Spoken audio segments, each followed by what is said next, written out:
On a crowded trail, in broad daylight, an 18-year-old walks into the woods above Bennington, Vermont, and stops existing. No scream. No struggle. No footprints leading anywhere but forward. Paula Jean Weldon is a Bennington College sophomore, the second of 5 people these mountains swallow in 5 years. Searchers find almost nothing, accounts suggest, but her guidebook, left open on a rock. Not a body. Not a struggle. Not one answer then or ever. What is happening in the Bennington Triangle? It's November 12, 1945. A hunting party climbs Glastenbury Mountain, in the wild, thickly forested country east of Bennington, Vermont. The air is cold, the light is already fading toward dusk, and snow dusts the higher ridgelines. Decades earlier, loggers stripped Glastenbury bare, and the town at its base emptied out so completely that Vermont formally dissolved it, striking it from the map. What's left is one of the most desolate, tangled patches of wilderness in New England. Locals already give the mountain a wide berth. Their guide is Middie Rivers, 74 years old, a woodsman who has hunted and fished this exact range for most of his adult life. He knows every deer trail, every stream crossing, every shortcut on the mountain. Nobody in the party doubts for a second that he'll get them home. As the group starts down at the end of the day, tired and slower than Rivers, he tells them he knows a faster route back to the trucks. He walks on ahead, alone, and disappears around a bend in the trail, just like he's done 100 times before. Only this time, he doesn't meet them at the trucks. He doesn't come down the mountain at all. As night falls, the hunting party realizes their guide, the one man among them who could not possibly get lost here, is missing. Search parties, bloodhounds, and small aircraft comb Glastenbury Mountain for days. They find almost nothing, one spent rifle cartridge near a stream bed, no blood, no torn cloth, no drag marks, and no man to explain any of it. Middie Rivers, an outdoorsman who has never once been lost in his life, is simply gone. A little over a year later, on a trail far busier than this one, the mountain takes someone who has barely spent a night outdoors. December 1, 1946.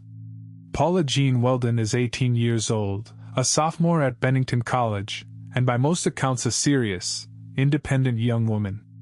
After her afternoon classes, she decides to hike part of the long trail, on the same mountain range where Middie Rivers vanished a year earlier. She's dressed for a walk, not a wilderness trek. A light red jacket, blue jeans, canvas sneakers. Hardly the gear for a Vermont December afternoon.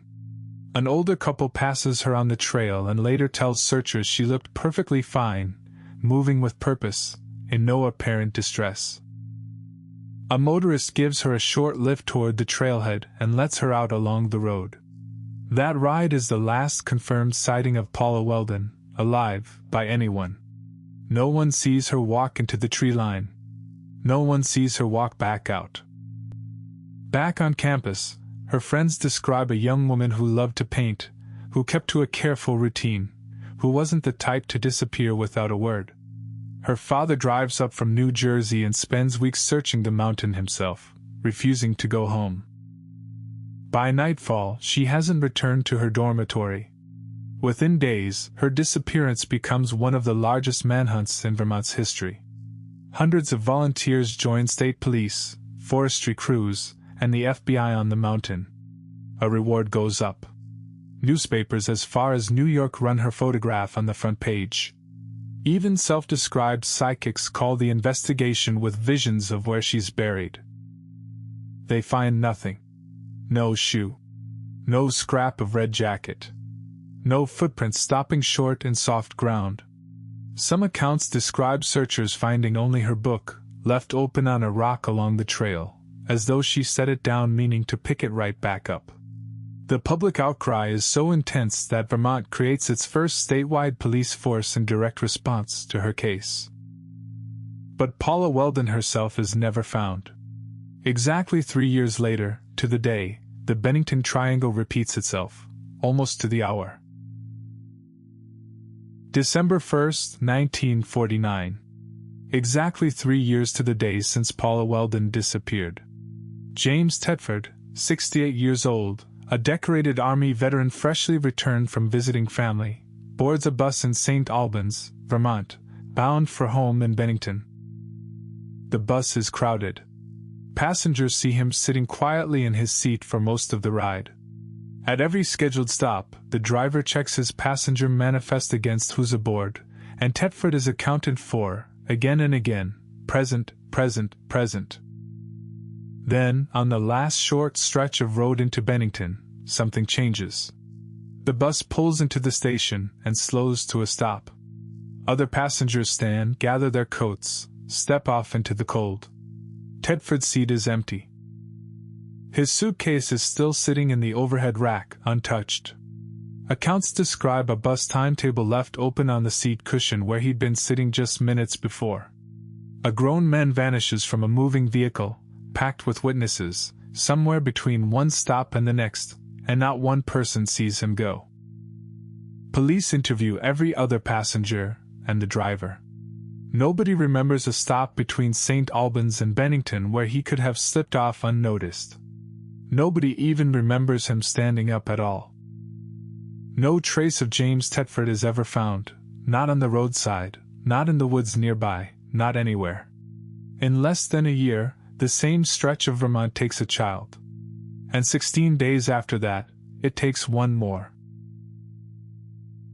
October 12, 1950. On a small farm outside Bennington, a mother leaves her 8-year-old son, Paul Jepson, waiting in the cab of the family truck while she feeds the pigs a short distance away. She's gone only minutes. When she comes back, the truck door is open and the cab is empty. Paul is wearing a bright red jacket, easy to spot against the browning autumn fields. It should make him easy to find. It doesn't. Search teams and bloodhounds descend on the farm within hours. The dogs pick up Paul's scent, follow it toward the road, and lose it at the edge of a highway, near almost the exact spot where, for years before, a motorist gave Paula Weldon her last known ride. It's the second disappearance from this same small stretch of road in 4 years, and searchers are starting to notice it. 16 days later, October 28th, Frieda Langer, 53 years old, is hiking near the Somerset Reservoir with her cousin. Crossing a stream, she slips and soaks her clothes through. Annoyed more than alarmed, she tells her cousin she'll head back to camp alone to change and catch up with him on the trail. Camp is close. It's a route she's walked dozens of times before. She never arrives, and her cousin never sees her again. The response is the largest search operation Vermont has ever mounted. The National Guard sends helicopters. Over 300 searchers, plus Boy Scout troops and forest rangers, comb the hillsides for weeks straight. Frieda Langer's husband walks the search line himself, refusing every suggestion to go home. And still, this mountain gives up nothing at all. Spring 1951, about 6 months later. Hunters walking through brush near the Somerset Reservoir stumble on something the searchers missed during months of combing this exact ground: human remains. They belong to Frieda Langer. She is the only one of the 5 ever found.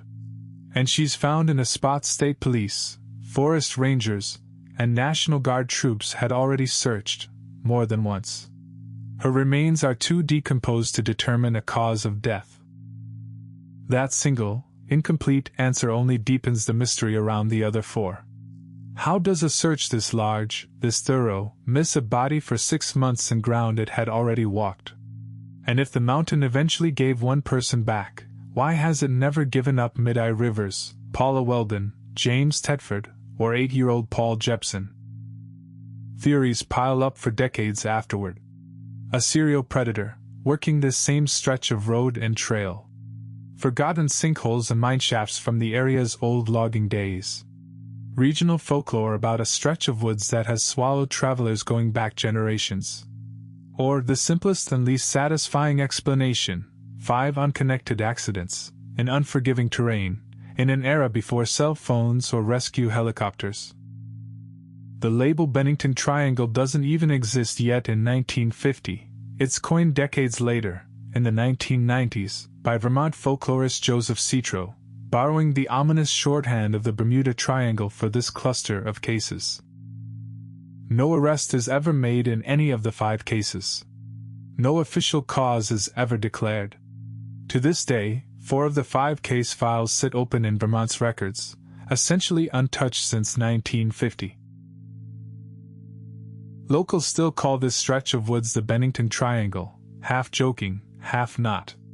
Thousands of hikers walk the long trail past Glastenbury Mountain every single year, and almost all of them come home just fine. Vermont State Police still get calls today. Hikers reporting strange feelings on that stretch of the long trail. Hunters who swear they lost their bearings in broad daylight on ground they know by heart. But somewhere across 5 years, this small corner of Vermont took a guide, a student, a soldier, a child, and a mother, and gave almost nothing back. Maybe that's 5 separate tragedies, stacked up by coincidence. Or maybe it's the kind of question a small town simply learns to stop asking out loud.